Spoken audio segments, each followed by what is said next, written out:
buenas noches con todos. A ver si puedo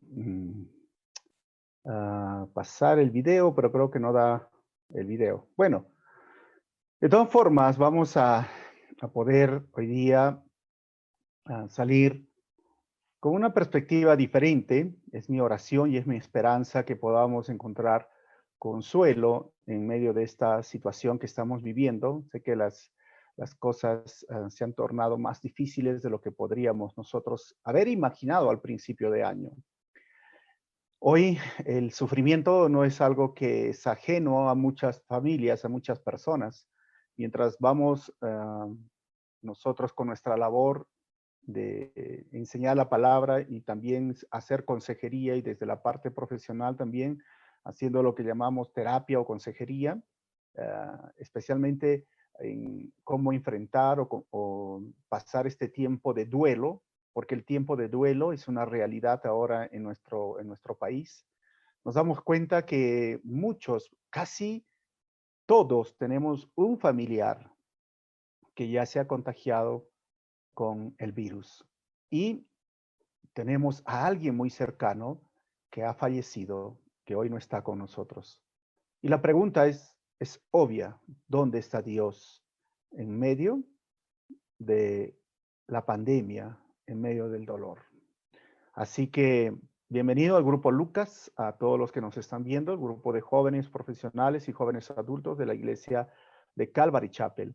Recuerden que al final nosotros vamos a tener un tiempo de preguntas y respuestas, o lo pueden pasar su pregunta por el Facebook y vamos a intentar de responder un tema muy controversial. ¿Dónde está Dios en medio de la pandemia? Muchas personas no solamente se preguntan esto. Hay muchas cosas que nosotros podríamos decir hoy acerca de las preguntas clásicas que tenemos respecto al dolor y un poquito de la historia de las pandemias para entender un poco cómo nuestra humanidad se ha ido desarrollando. Voy a hablar a gran escala, rápidamente.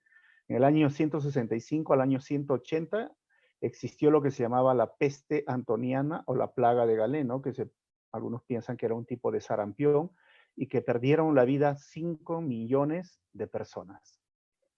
Tenemos la plaga de Justiniano, que fue en el año 541, el año 542, y fallecieron 25 millones de personas. Y aquí se hablaba también ya de la peste bubónica o la peste negra también, que llegó en el año 1346 al año 1353, donde murieron entre 70 y 100 millones de personas.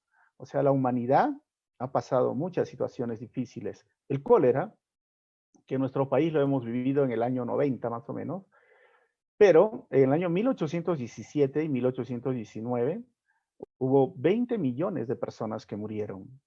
Una de las pandemias que ya hasta ese tiempo se les llamaban plagas, ahora llamamos una pandemia, en el sentido del alcance global, porque antes era un poco más difícil viajar en barcos o cosas como estas, pero hoy día por la globalización tenemos este tipo de la pandemia de la gripe española que sucedió en el año 1918 y 1920, que fue que 50 a 100 millones de personas fueron las que padecieron. Así que es algo muy interesante cómo nosotros ya la humanidad ha vivido, y las víctimas hoy día a nivel mundial del coronavirus o el COVID-19, como se lo conoce, está quitando la vida de muchas personas.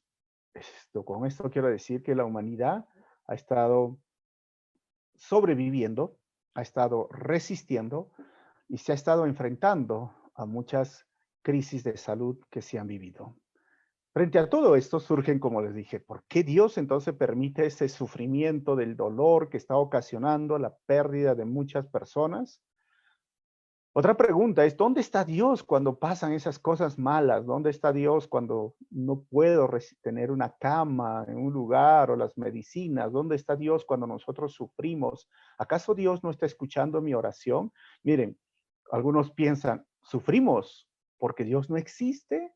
O sea, si le he pedido a Dios simplemente que sane a mi mamá, que sane a mi papá. Si le he pedido a Dios que no le pase esto a mi familia, ¿por qué estamos sufriendo? ¿Será porque Dios no existe? Algunos cristianos se preguntan, ¿por qué le pasan cosas malas a la gente buena? Debería no sé, pecador o delincuente o asesino o violador, ese es al que le debe dar el virus. ¿Por qué a mi mamá? ¿Por qué a mi hermano? ¿Por qué a mi hermana? ¿Por qué sucedieron estas cosas? Este tema lo conocemos como uno de los grandes temas que tenemos en la Biblia sobre la teodicea. Surgió hace mucho tiempo y este tema tiene esta premisa: ¿es razonable creer un Dios bueno y amoroso en un mundo tan lleno de miseria y dolor por la pandemia? O sea, es esto.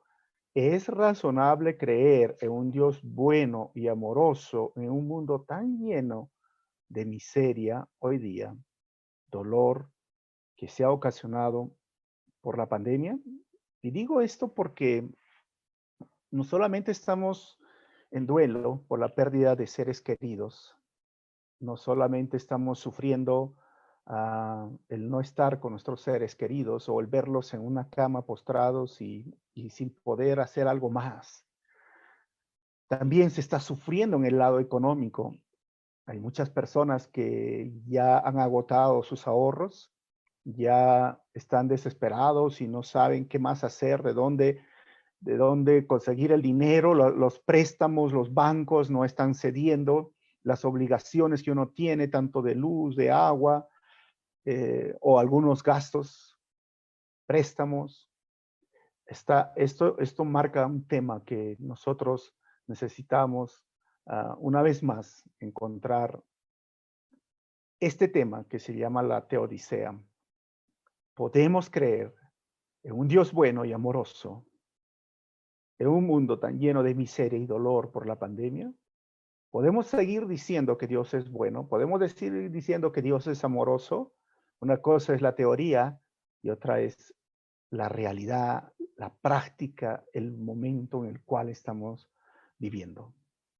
Bueno, ese es el deseo de este tema y esperamos que podamos entender y comprender algunos principios, y mi deseo es cuando terminemos este estudio también podamos pasar un tiempo recordando una vez más que somos una familia, que la iglesia es una familia y que somos un cuerpo en Cristo, y la Biblia nos dice que debemos llorar también con los que lloran. Bueno, tenemos primeramente esta premisa y no trata como de justificar el mal de la teodicea, aunque algunos dicen, bueno, la teodicea es para justificar a un Dios. Bueno, recordemos, Dios es todopoderoso y Dios es bueno, pero hay un gran problema: el mal existe.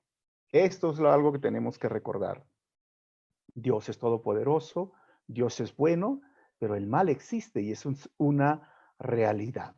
Me gustaría compartir primeramente sobre dos temas. El problema intelectual del mal, que lo vamos a resolver. ¿Y de qué estoy hablando del problema intelectual del mal? Esto trata con dar explicaciones razonables de la coexistencia de Dios y el mal.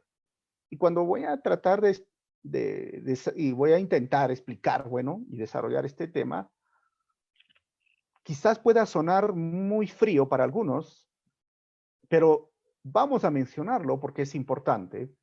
Pero también después vamos a hablar de el, la respuesta, diríamos, en este sentido, del problema emocional del mal. ¿Ok? Esto es lo que vamos a hablar. ¿Y de qué trata esto? Trata con consolar a aquellos que están en medio del sufrimiento y disolver la apatía emocional que la gente le tiene a un Dios que permite tal mal. Entonces, el problema intelectual y el problema emocional. Mi deseo es que podamos consolarnos y encontrar consuelo en Dios en medio de todo este sufrimiento y lo que estamos viviendo. Vamos entonces con la respuesta intelectual primeramente. Para muchos es lógicamente imposible que ambos, Dios y el mal, coexistan. Este es uno de los grandes problemas que siempre ha surgido. No puede existir un Dios y a la vez el mal. ¿Y por qué? porque son lógicamente incompatibles, ¿no? O sea, si uno existe, el otro no puede existir. Si existe un Dios amoroso que ama a su creación, ¿por qué existe ahora el mal? Entonces, este argumento, lo diríamos, se plasma de la siguiente manera, y espero que lo entiendan, ¿no? La realidad nos dice que el mal existe, pero que Dios, que es todopoderoso, bueno y amoroso, existe, también existe. Pero un Dios, y ahí va el asunto, un Dios todopoderoso podría crear un mundo sin mal. ¿Por qué Dios no creó un mundo sin mal? Y un Dios se llama omnibenevolente, que es enteramente bueno y enteramente amoroso, querría un mundo sin mal. Por lo tanto, si existe el mal, Dios no existe. Dios no está aquí. Este es uno de los temas que muchas veces han causado ese tipo de conflicto, como les digo, intelectual, que los lleva a muchos tener una postura ateísta. No existe Dios.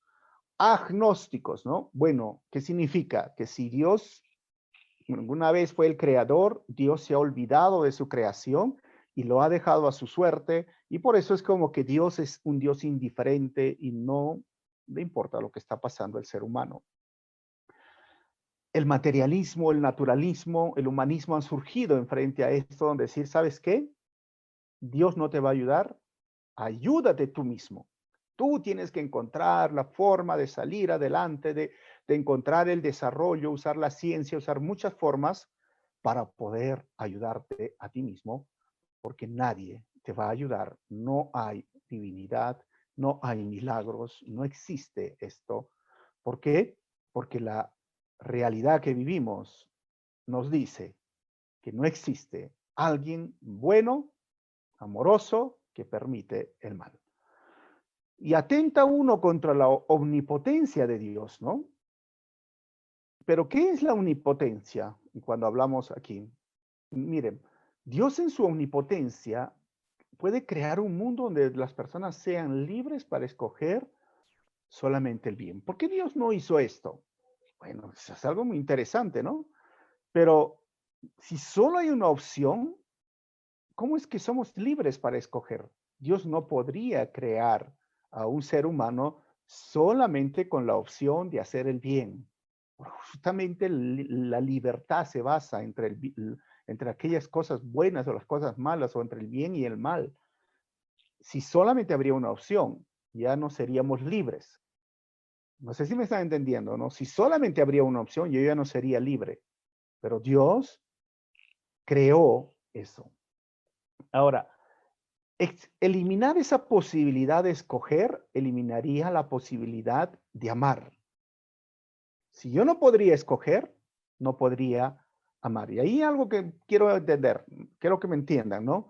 Hace mucho tiempo salieron las muñecas, cuando era niño, todavía en mi época, un poquito más, no sé, y habían ositos que decían, tú le apretabas la mano y te decían, te quiero. Apretabas otra mano, te amo mucho, ¿no? ¿Ustedes creen que realmente ese osito me amaba, ¿no? O te amaba a ti, te quería?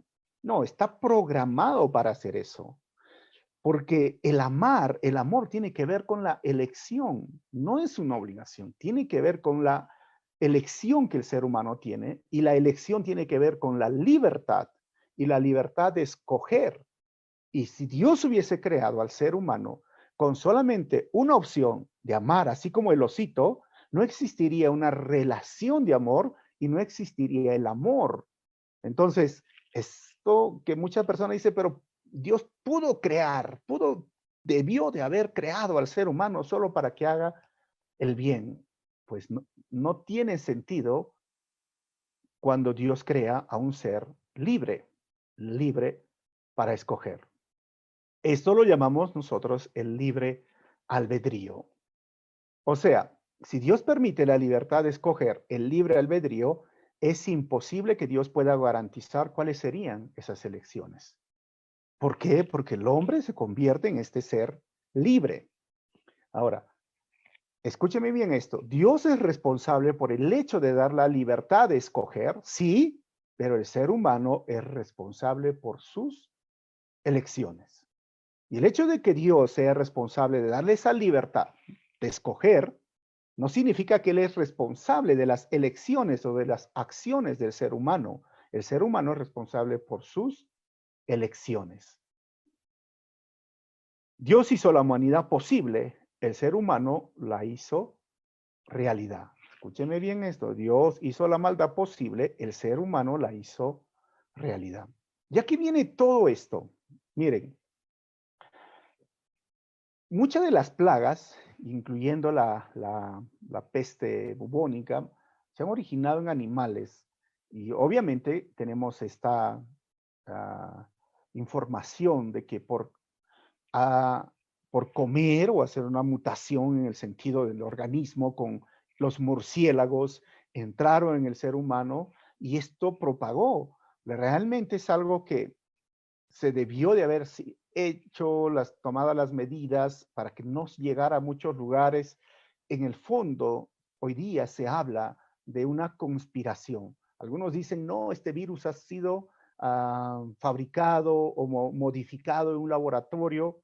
Miren, esas respuestas, y ustedes de repente han escuchado por redes sociales, son muchas, pero ¿a qué me lleva esto? A que la maldad del ser humano existe en el ser humano, y si fuese una o la otra, cualquiera fuese las razones, los intereses políticos y los intereses económicos en los cuales hoy estamos enfrentando, tiene que ver con la maldad del corazón, con la elección del ser humano al hacer simplemente lo más fácil, la maldad. Y no solamente están sufriendo, bueno, eso fue el origen, pero ¿cuál ha sido la respuesta de los seres humanos, de las autoridades en medio de esta situación?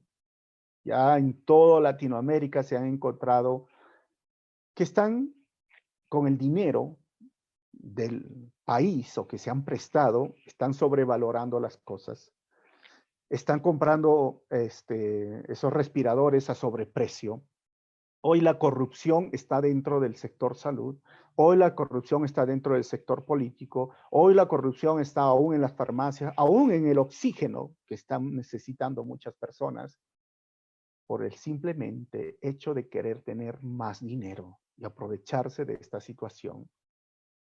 Eso es lo que te estoy hablando, que muchas veces, y la gran mayoría de veces, las cosas se ponen de esta forma por la maldad que está en el corazón, por la elección. Y obviamente que después del pecado original de Adán y Eva, pues porque Dios le puso simplemente la obediencia. Adán obedece, Adán hace esto, pero le dio la posibilidad de desobedecer. Y al darle la posibilidad de desobedecer, el hombre escogió desobedecer, por lo tanto, disfrutó la maldad, entendió el mal. Por eso cuando miramos la historia de la creación, dijo, el hombre va a vivir muchos años haciendo maldad, mejor vamos a cortar los años. Y la maldad, diríamos simplemente, es no hacer el bien. La maldad tiene que ver con la desobediencia y la desobediencia tiene que ver con no obedecer. Y cuando Dios crea hombres con un libre albedrío, con esa capacidad de decidir obedecer o desobedecer, simplemente nos damos cuenta que cuando Él escoge desobedecer, escoge la maldad. Hizo posible, pero el hombre, la maldad, Dios, pero la realidad posible del mal lo hizo el hombre al desobedecer. Entonces, estamos entrando, como te digo, en la respuesta intelectual y espero que me puedan entender, si no, este video que ha grabado y podemos repasar cómo fue el mundo en su principio. Mira, es interesante, ¿no? Cuando devuelves algo que compraste, te preguntan, ¿es un problema de fábrica o de mal uso del cliente? Nunca te has comprado un celular o un aparato en tu casa y tú dices, está mal, lo devuelvo. Y lo que te van a preguntar es eso, ¿no? ¿Eso tiene que ver con qué? ¿Con el fabricante? ¿Lo hizo mal? ¿O con el cliente que lo trató mal? Ahora, regresando al punto de la creación. Dios creó un mundo bien hecho de fábrica. El hombre le dio un mal uso. Y por darle ese mal uso, estamos sufriendo unas de las consecuencias del pecado. Entró la maldad. Y la maldad ha producido maldad y sigue produciendo maldad y maldad y maldad. Y eso es lo que hoy estamos viviendo. Dios creó seres con ese libre albedrío. El hombre decidió hacer esto. Le dio un mal uso a la creación, a las órdenes de Dios. ¿Sí me están entendiendo este punto, verdad? ¿Sí? Es como si yo agarro y tengo un aparato de 110 y lo voy a enchufar a uno de 220 para los hombres. ¿Qué va a pasar? Se me va a quemar, ¿no? Entonces, 110, entonces tú debiste de haber leído, pues, las instrucciones. Bueno, Adán tuvo sus instrucciones y Eva, no comas. Al desobedecer, vemos las consecuencias, ¿no? Entonces, ahí vemos el asunto. Imaginémonos, ¿no? En un mundo donde no fuésemos libres para escoger entre el mal y el bien libremente, también tendrías que entender que la vida perdería su sentido. ¿Por qué? Para destruir el mal, habría que destruir la libertad. Y es interesante, porque, por lo tanto, destruir el mal sería algo malo. Ay, sí que ya me estás diciendo. Mire, si fuésemos posibles donde no fuésemos libres para escoger entre el mal y el bien libremente, la vida perdería su sentido. ¿Por qué? Porque para destruir el mal habría que destruir la libertad. Y si destruimos el mal, destruimos la libertad. Entonces destruir el mal sería algo malo. Entonces la pregunta surge, ¿pero por qué Dios lo permite? Porque sería ir en contra de algo que él mismo estableció. Se llama el libre albedrío. Por esta razón que Dios no puso la esperanza en todo esto para enfrentar las consecuencias del mal en seres imperfectos como nosotros. ¿Saben en quién puso la esperanza? La Biblia nos dice que Dios, familiarizados ya con el dolor y el sufrimiento nosotros, Dios puso esa esperanza en su Hijo Jesucristo. Jesucristo, vamos a poder entender y comprender aquel que sufrió, el varón de dolores. Así que recordemos muy bien esto. Espero que me estén entendiendo el tema, porque esa es la respuesta intelectual y tiene que ver con mucho lo que es filosofía y razonamiento lógico y todo esto. Básicamente, Dios creó un ser libre, libre para amar, libre para escoger entre el bien y el mal, y el amor es una elección, haciendo un repasito, ¿no? El hombre decidió escoger el mal. Dios creó un producto de fábrica bien hecho, bueno, como dice la palabra. El hombre le dio un mal uso y ese mal uso vino a traernos el pecado. El pecado produce la maldad en el corazón y la maldad ha ido pasando de generación en generación. Y hoy, en medio de esta pandemia, lo vemos, lo vivimos, porque no solamente el mal está en el corazón de la clase política o del servidor público de salud o de aquella persona que están, como le digo, hoy día haciendo su negocio con la vida humana.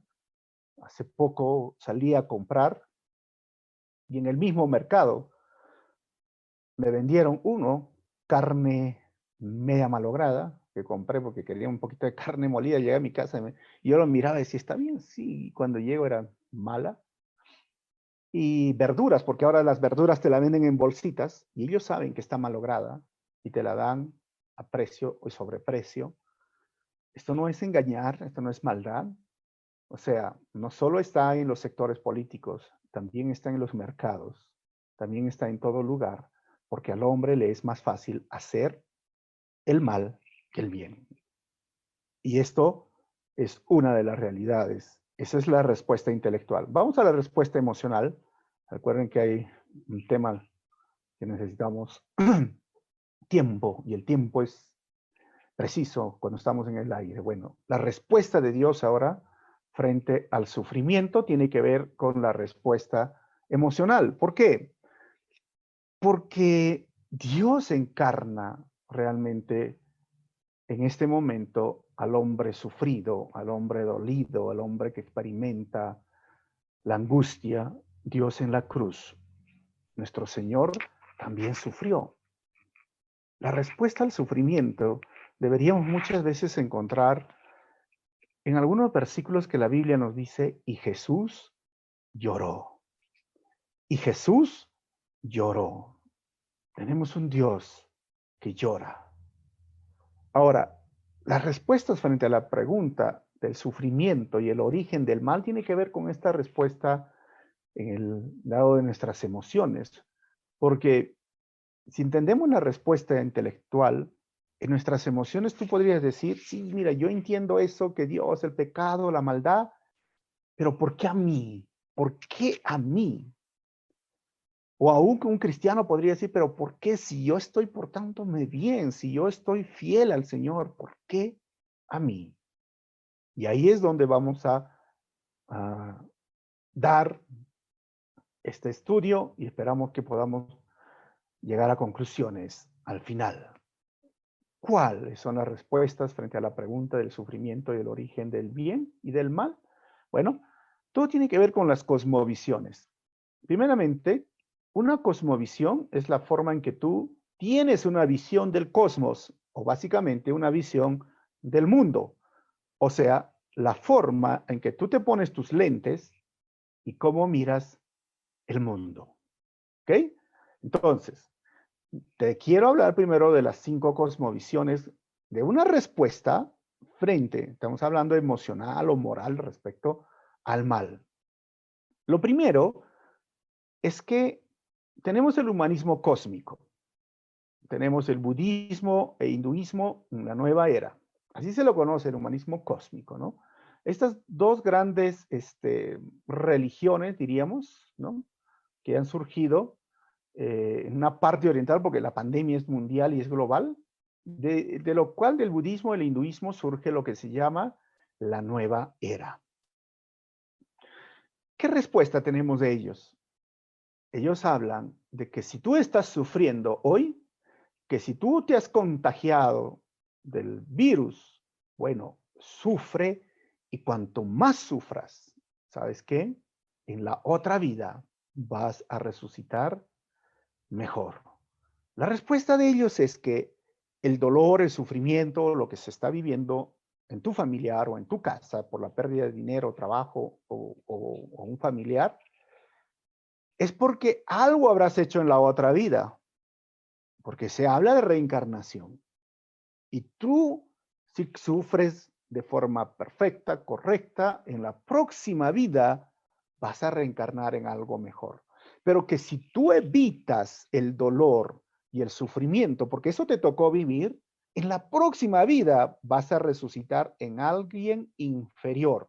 Si tú lo aceptas, en alguien superior, porque se va a perfeccionar por el karma, el yin y el yang, ¿no? El yin yang. O sea, toda esta cosmovisión de estas dos perspectivas que están, miren, millones de personas creyendo, no nos ofrecen una respuesta a nuestras emociones, a poder realmente sentirnos calmados, decir, sí, el por qué a mí.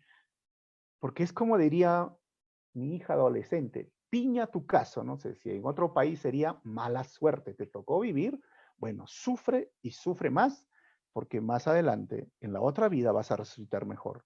Si no, resucitarás como, o vas a reencarnar en una cucaracha, en una mosca, en una lombriz, no en alguien superior. Así que estas dos, por el tiempo no estoy entrando a muchos detalles, tanto el budismo, el hinduismo, incluyendo la nueva era, no te dan una respuesta a este sufrimiento o a las emociones respecto a lo que están viviendo hoy día muchas familias, el dolor. Ahora tenemos lo que se llama el naturalismo, la segunda, ¿no? Esto se divide en dos, el humanismo secular, como está aquí, y el posmodernismo.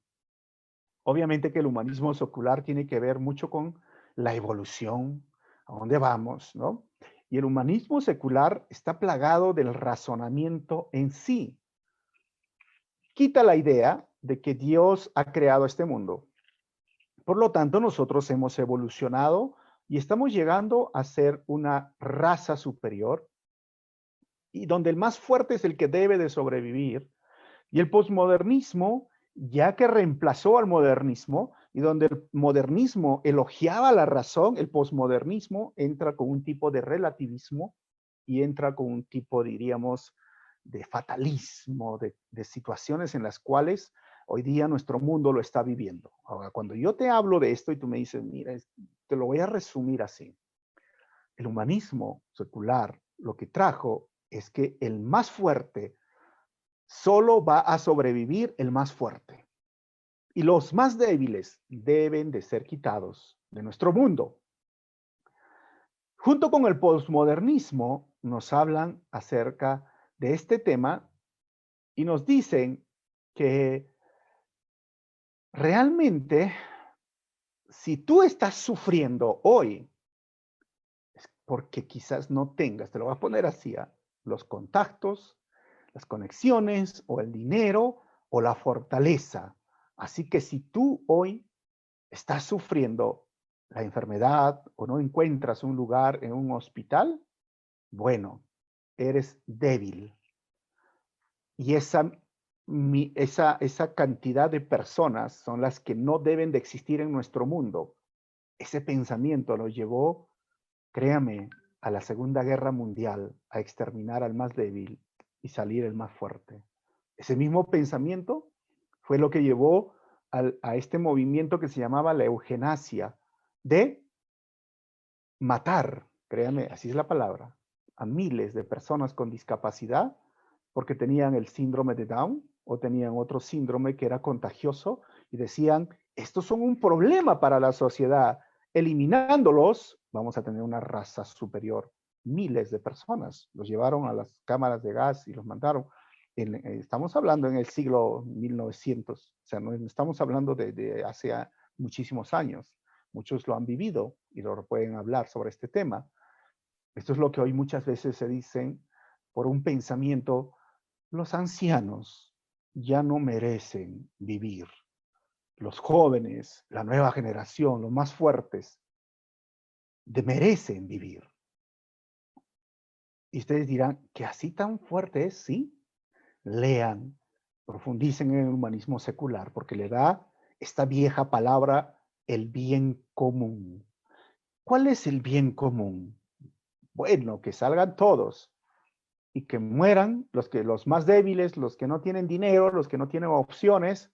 Ese pensamiento posmoderno, junto con el humanismo secular, ha llevado a simplemente hacer que el ser humano siga sufriendo. Así que no te ofrecen razonamiento, aunque te pueden decir, Dios no existe, Dios no está real, no hemos sido creados. Y si tú estás sufriendo, simplemente son consecuencias de este mundo, porque el mundo está creciendo y el mundo se está desarrollando, y mientras se está desarrollando hay algunos que están estorbando. Tampoco te da una respuesta al sufrimiento, créame, y esto lo dicen en muchas universidades, en muchos colegios y todo esto. Bueno, vamos a ver las respuestas en este sentido del teísmo. Lo tercero es el islamismo. El islamismo, que es una de las religiones más grandes del mundo, hay muchas partes que ya llegaron, ustedes saben, Irán creo que si no me acuerdo era uno de los primeros, entre los 10 primeros países que tenían muchos contagiados. ¿Qué nos dice el Islam? Que si tú estás sufriendo es porque Alá así lo quiso. O sea, Dios así lo quiso. Tipo de fatalismo y sufre. ¿Qué más? Algo habrás hecho.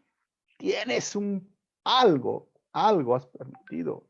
Y si sufres, sufre y sigue sufriendo porque es la voluntad de Alá. ¿Te imaginas tú si esta es una buena respuesta a alguien que está sufriendo hoy?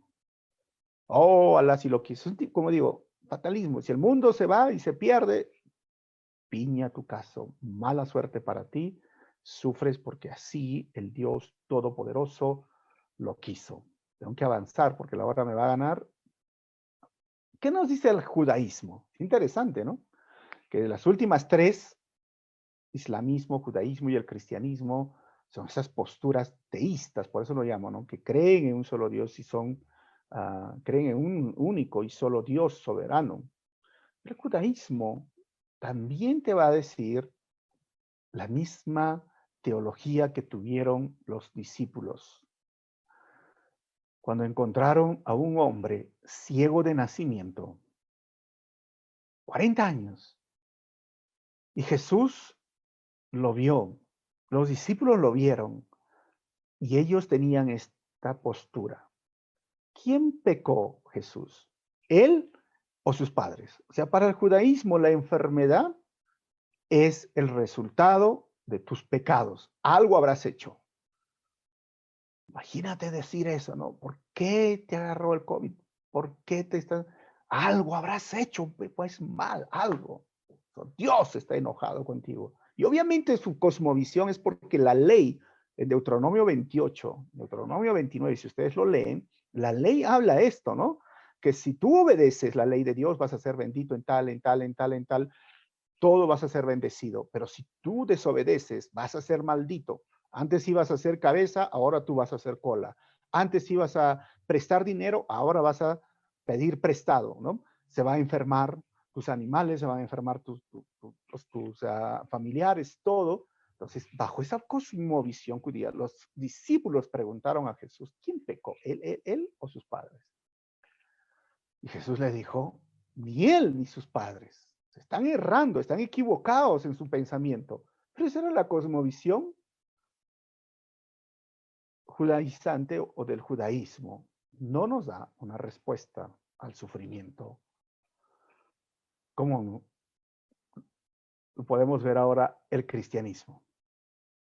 El cristianismo, su respuesta siempre se basa en la cruz, en el Cristo sufriente, en que podamos entender que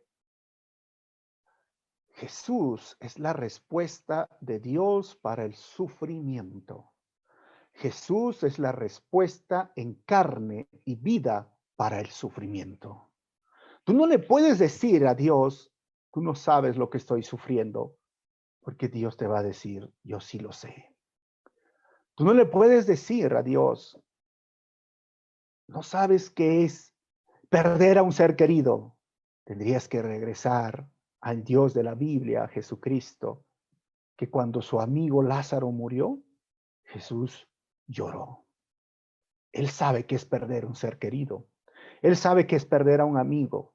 Él sabe qué es ser traicionado. Él sabe qué es no tener esperanzas. Él sabe el dolor que es de padecer. Y hoy día él sabe el dolor de que no poder respirar, porque la cruz fue una tortura. Cuando lo tuvieron en la cruz, en esta posición, y los clavos que estaban en su mano, o sea, aquí o acá, si la mayoría dice acá, cruza unos nervios que son conectores con nuestro cerebro. Es como golpearse acá el codito, ¿no? Te golpeas el codito y te duele la mano. Atravesaron estos nervios. Y cada vez que él quería tomar aire, tenía que hacer fuerza. Y eso rasgaba sus nervios que estaban atravesando esos clavos. Y tenía que exhalar, inhalar, exhalar. El dolor era insoportable. Y científicamente, corroborado en el libro que se llama El caso de Cristo, el doctor Mezrel dice que Jesús murió de un paro cardíaco porque no podía respirar. Y cuando él sabía que ya su corazón no daba para más, él dijo, el Padre, en tus manos encomiendo o entrego mi espíritu. Él tenía mucha sed. Tengo sed. Recuerdan sus palabras, la respuesta del cristianismo, de Dios para el sufrimiento, se llama Jesucristo. No vamos a encontrar una respuesta lógica o un concepto de decir, mira, Dios sufrió por eso. Te di la respuesta intelectual, obviamente sí podemos entender, pero frente a las emociones, no vamos a encontrar una respuesta así, mira, tú estás sufriendo porque has pecado. Oh, tú estás sufriendo por esto, tú estás sufriendo por lo otro. No, vamos a encontrar que la respuesta de Dios es su Hijo en la cruz y se llama Jesucristo.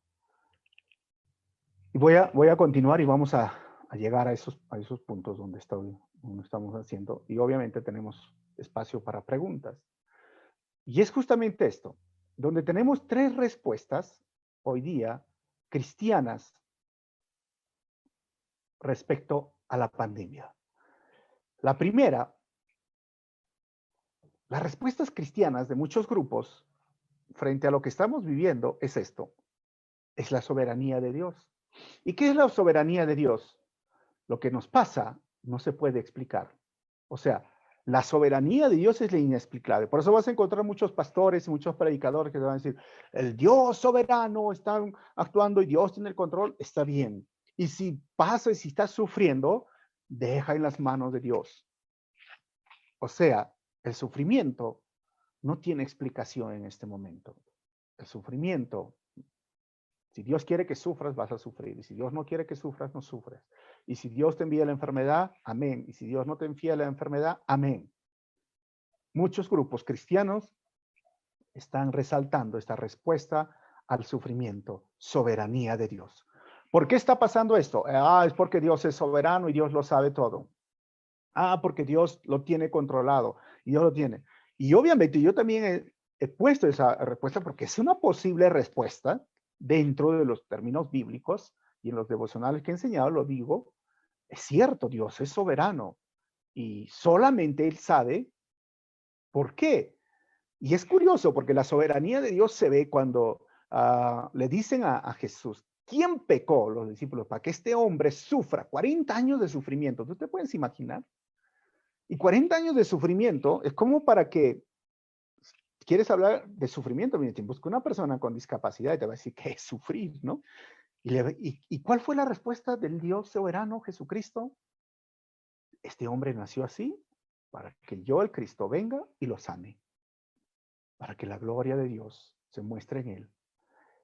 Juan cuando lo muestra, esto era lo muestra como que fue uno de los, ¿qué diríamos? La gota que derramó el vaso. Bueno, obviamente fue la resurrección de Lázaro, pero era como esa gota que ya estaba a punto de derramar el Lázaro, lo cual los judíos dijeron, no, tenemos que matarlo, porque está haciendo cosas que nosotros no entendemos. Nunca se había visto en toda la historia del Antiguo Testamento ni el Nuevo Testamento, nunca en toda su vida, sanar a un hombre de ceguera que había nacido ciego, porque hay unos que pueden llegar a ser ciegos o tener esta discapacidad visual por un accidente o X motivo. Pero de esa forma, nunca. ¿Pero por qué nació así? Para darle la gloria a Dios. Miren, soberanía de Dios. Y podríamos decir, obviamente hoy día no somos Jesús nosotros, ¿no? Y no podemos agarrar y decir, mira, tú estás sufriendo porque Dios es soberano. Bueno, tu papá se contagió porque Dios es soberano. Tu mamá se contagió porque Dios es soberano. Tu hermano se contagió y Dios es soberano. Es interesante. Y yo les voy a presentar las posturas de la iglesia cristiana. Y si me quieren apedrear algunos por ahí, no sé. Bueno, la siguiente es interesante. El juicio de Dios. Y cuando viene el juicio de Dios, las personas quieren explicar el sufrimiento. Esta es una de las posturas muy populares también, ¿no? Salen predicadores y dicen, es por la maldad del ser humano, es porque Dios ha enviado su juicio, estamos viviendo el apocalipsis, ya estamos a puertas del apocalipsis, Dios está castigando a la humanidad. Y bueno, te está castigando a ti también, cristiano. Algo habrás hecho, algo habrás pecado. Tratan de explicar el dolor. Es la misma situación de Job. Cuando Job empieza a estar en esa enfermedad, sus amigos le dijeron, Job, confiesa, has hecho algo malo. Y Job decía, yo no he hecho nada malo. Job, en algo has fallado, quizás en tus palabras. Dice, Job, yo no he fallado en mis palabras. Job, algo habrás hecho. Y Job dice, no, la verdad que no. Y hasta que vino un amigo, ese es el problema. ¿Cuál? El que crees que no has hecho nada. Te sientes tan orgulloso y seguro de ti que sí le ha ofendido a Dios. O sea, tratan de explicar el dolor desde las perspectivas cristianas, estoy hablando que hay diferentes, ¿no? De diferentes iglesias diciendo es el juicio de Dios. Otra vuelta, cuando miramos el libro de Job, Job nunca supo por qué sufrió.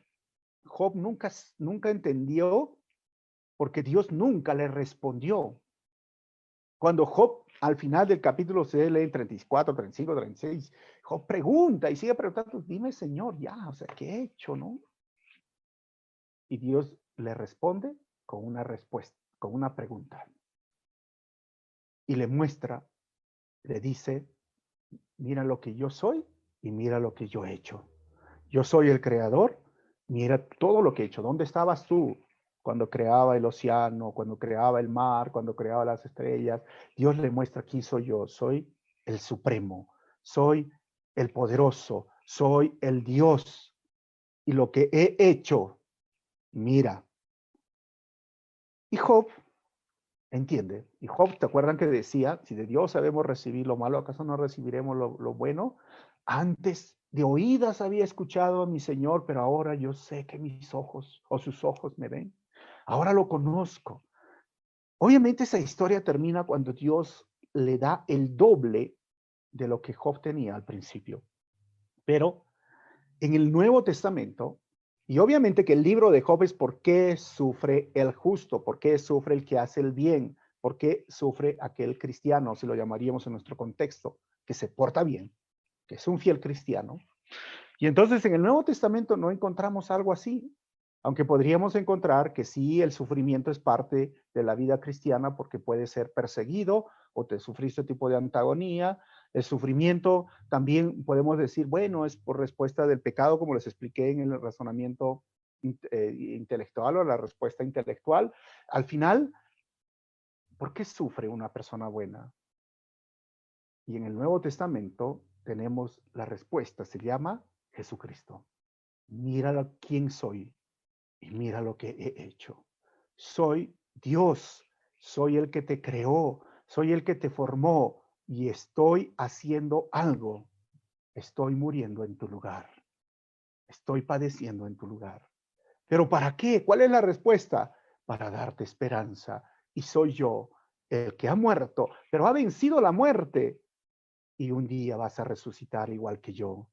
Vas a estar en un lugar donde no hay muerte, donde no hay dolor, donde todos pueden caminar, donde todos pueden estar felices, ¿no? Porque no hay enfermedad. La respuesta de Dios se llama Jesucristo. Y no estar pensando siempre en el juicio. Algo habrás hecho, como les dije, son populares. Y una de las cosas, de las respuestas, es Dios con nosotros. Y esto cuando hablamos de Dios con nosotros, estoy hablando del lamento. Miren que todos estos 3 puntos los he tocado en los devocionales. Si desean verlos, ahí están en la página de Calvary Chapel Arequipa. El lamento es parte de la vida de los judíos y debe de ser parte de la iglesia cristiana, y muchos han olvidado el lamento. El lamento se convierte en una oración. Como Jesús usó, Dios mío, ¿por qué me has desamparado? Pero luego dice, Señor, yo sé que tú vives. Miren, el lamento nos da la oportunidad de tener esa intimidad con Dios, de un Dios que nos escucha. Porque cuando tú ves un niño, si tú tienes niños o estás cuidando niños, no sé, y te dice, ayúdame, hazme algo, no te va a pedir así porque hay una relación. Y el lamento nos hace tener esa intimidad, esa confianza de poder pedir algo a alguien que me puede ayudar. Y ese alguien se llama Dios. El lamento también me lleva a la empatía de llorar por otros. Hoy la pandemia no es lo mismo para todos. Algunos están bien, pero algunos realmente están mal. Pero cuando me lamento, cuando me acerco al Señor en oración llorando, y digo, Señor, ten compasión de este mundo, entro en empatía con muchos que hoy no tienen las mismas posibilidades que otros. Con muchas personas que si yo puedo llorar por un familiar tuyo en oración al Señor, entro en empatía. Y esta también es una de las respuestas de la iglesia en el día de hoy. Dios con nosotros, el lamento en oración. Estoy terminando. Entonces, ¿qué dice la Biblia sobre el sufrimiento? Job le respondió, mujer, hablas como una necia. Si de Dios sabemos recibir lo bueno, ¿no sabremos también recibir lo malo? A pesar de todo esto, Job no pecó ni de palabra. ¿Qué más dice la Biblia? En Marcos 14:36 decía, Abba Padre, todo es posible para ti. No me hagas beber este trago amargo, pero no sea lo que yo quiero, sino lo que tú quieras. Jesús aprendió esto.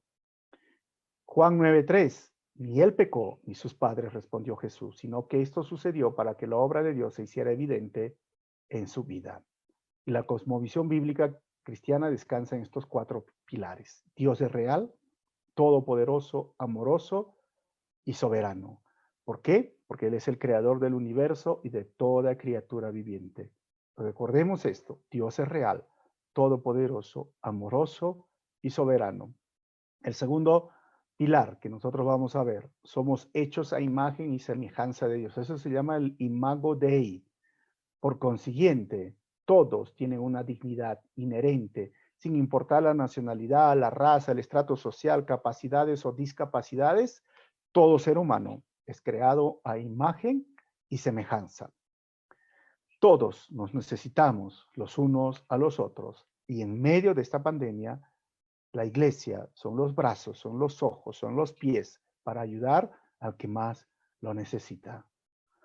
Porque todos son creados a imagen y semejanza. Tercero, vivimos en un mundo caído. No solo la humanidad entera está caída, sino realmente el universo, como dice Génesis 3 y Romanos 1, la ira de Dios está ahí. Por lo tanto, ya que todos nosotros y el mundo está quebrantados, esto significa que nada hoy día es perfecto. La gente no es perfecta. El pecado está ahí.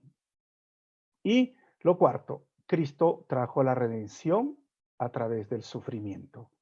Su sufrimiento dio vida a otros. Nos dice que nuestras tribulaciones son para darle esperanza a otros, según dice 2 Corintios capítulo 1, versículo 3 al 7. Esto es lo que trae a nosotros. Además, el sufrimiento tiene el beneficio de producir perseverancia y madurez en Cristo, según lo que dice Santiago capítulo 1, versículo 2 al 4. El dolor no siempre es algo negativo. ¿Sabían que cuando te sentimos dolor nos indica que algo está mal? Hay un tipo de enfermedad, se llama el síndrome de Zipa. No sé si hay unos médicos que están acá, que es un problema en las cuestiones, digamos, en el asunto de, hay seres humanos que no tienen sensibilidad al dolor.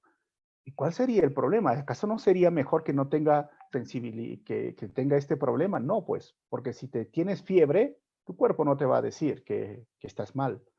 Si te rompes un pie, te fracturas, tu cuerpo no te va a decir que estás mal. Sigues caminando y te vas a destrozar la pierna. O sea, el dolor no siempre es algo malo en un sentido. Y a veces cuando queremos crecer en nuestro desarrollo físico, tenemos que sentir un poco de dolor cuando hacemos ejercicio. Si quieres bajar la barriguita, va a haber dolor. Pero el dolor no siempre es malo, ¿sí? Y aún el dolor produce resiliencia. Aún el dolor y el sufrimiento produce perseverancia en nuestras vidas. Tengo que terminar, que la hora es la hora. No quiero terminar en la hora. La respuesta de Dios frente al sufrimiento, ¿saben cómo se llama? Jesucristo, nuestro Señor, quien murió en una cruz para entendernos todo lo que nosotros hoy estamos viviendo. Por eso, puedes agarrar esas opciones. O decir Dios es soberano, amén, y Dios lo sabe. O puedes decir es el juicio de Dios, o puedes agarrar y lamentarte y llorar y derramar tu corazón, porque Dios te escucha. Él sabe que es no poder respirar. Él sabe que es perder la vida, morir, pero también Él sabe que es resucitar. Él venció la muerte y hoy está escuchándote, hoy está con nosotros. Este es un pensamiento muy interesante porque el sufrimiento sin sentido es la meta del diablo, pero el sufrimiento con significado nos acerca a la obra de Jesús en la cruz. Por eso Mateo 11:28 dice, vengan a mí todos ustedes que están cansados y agobiados, y yo les daré descanso. Sé que va a haber preguntas, pero ¿por qué no oramos? Y luego de eso podemos responder algunas preguntas. ¿Estás cansado? ¿Estás agobiado? ¿Estás frustrado? ¿Estás desanimado? Pues laméntate también. Llora. Si es que hay que llorar.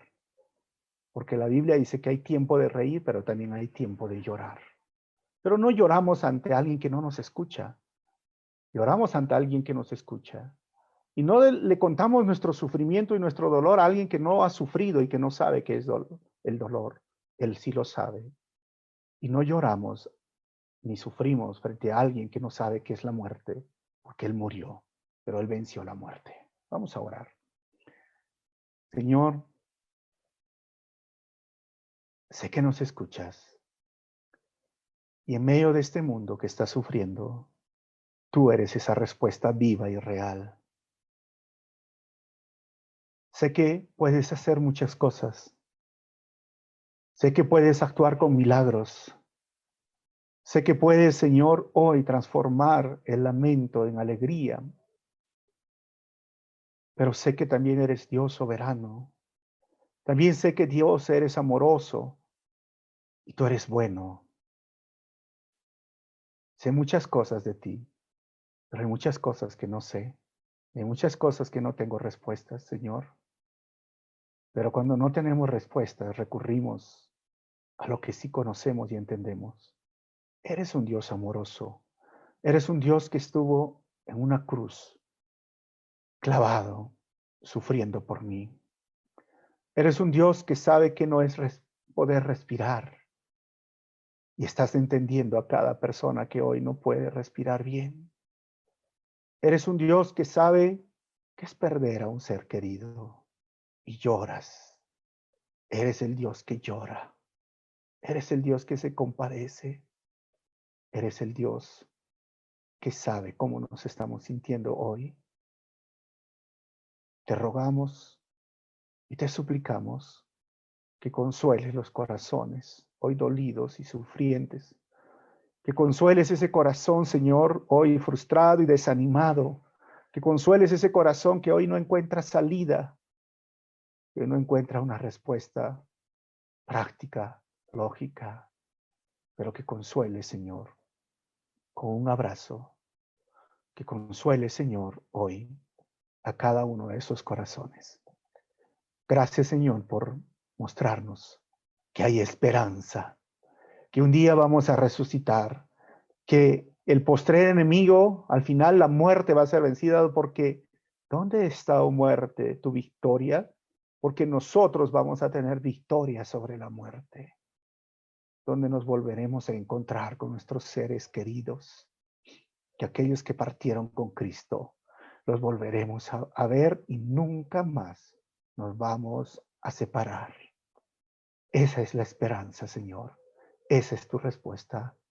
Y hoy descansamos en eso que sí sabemos, que la muerte no es el fin para un hijo de Dios. Es el complemento, o es, diríamos, la obra completa de nuestra salvación. A ti sea la gloria, Señor de señores. A ti sea el honor, Rey de reyes, el Dios que ha vencido la muerte. Gracias. En tu nombre oramos así, Señor. Amén. Amén. Muy bien. Es un tema, como les dije, sensible. Nos hace poner así. Si tienen alguna pregunta de los que están aquí, pueden prender su